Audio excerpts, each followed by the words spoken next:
Good evening, everyone. Welcome to Digging Deeper moment number 255. The purpose of our Digging Deeper moments is to take God's Word to God's world, and we're so glad that you've joined us. Tonight, we begin a brand new series called How to Understand the Bible. The Apostle Paul calls this rightly dividing the word of truth in 2 Timothy 2:15 when he says, "Be diligent to present yourself approved to God, a worker who does not need to be ashamed, rightly dividing the word of truth." The fact that he tells Timothy to rightly divide the word means that it's possible to wrongly divide the word of truth. That is, interpret the Bible incorrectly. The technical term for this is hermeneutics, and the material on this subject is prolific, which can make studying it, that is, hermeneutics, frustrating, fatiguing, and downright intimidating. But in actuality, good hermeneutics isn't really that complicated. Yes, I admit that at times the Bible is very difficult to understand, but that's not my point. My point is that hermeneutics, that is understanding the Bible, rightly dividing the word, isn't as complicated as sometimes it's made. It really boils down to 5 things: content, context, communication, comparison, and Christ. By content, we mean what material is found in the text. What is it talking about? What are the subjects covered? By context, we mean where is the text found in the Bible? Where is it found in time, in place, and in history? By communication, we mean what kind of literature is used in the text. Is it narrative or is it prose? And how is the material arranged?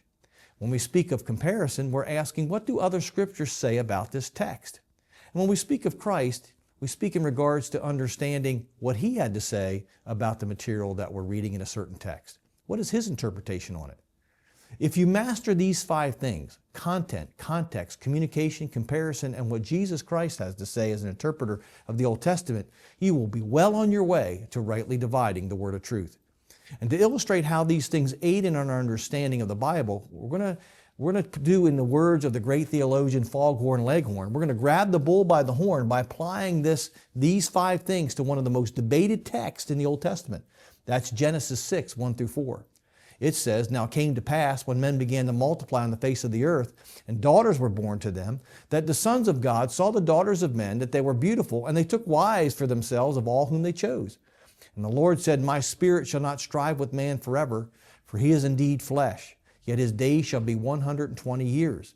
There were giants on the earth in those days, and also afterward, when the sons of God came into the daughters of men, and they bore children to them. Those were the mighty men of old, men of renown." The big question in regards to this text is, who are the Nephilim? Who are the giants? Who are the sons of God? Who are the daughters of men? The NAC commentary says, the identity of the sons of God and the daughters of men is the major interpretive obstacle. I've been out on sabbatical, so I got to get back in.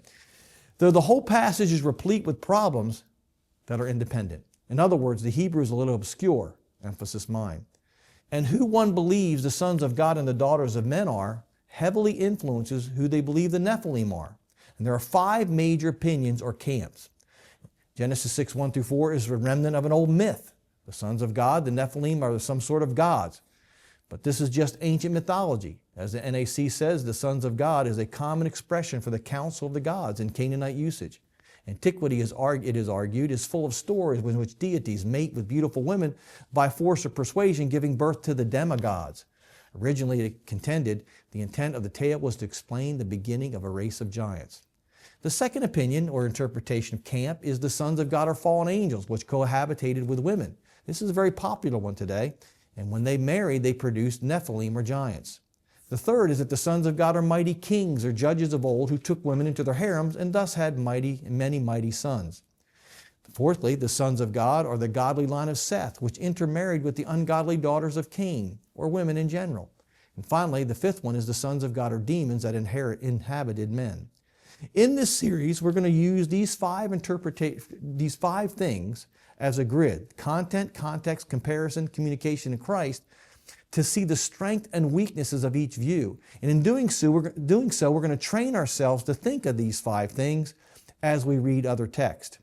Next week, we'll begin by looking at the content, what the Bible is talking about in these 4 verses. But we're out of time for tonight. If this lesson's helped you, please like us on Facebook, follow us on Instagram, subscribe to our YouTube channel, or check out our live podcast on either Apple or Spotify. And be sure to share this lesson with a friend. I hope to see you next week.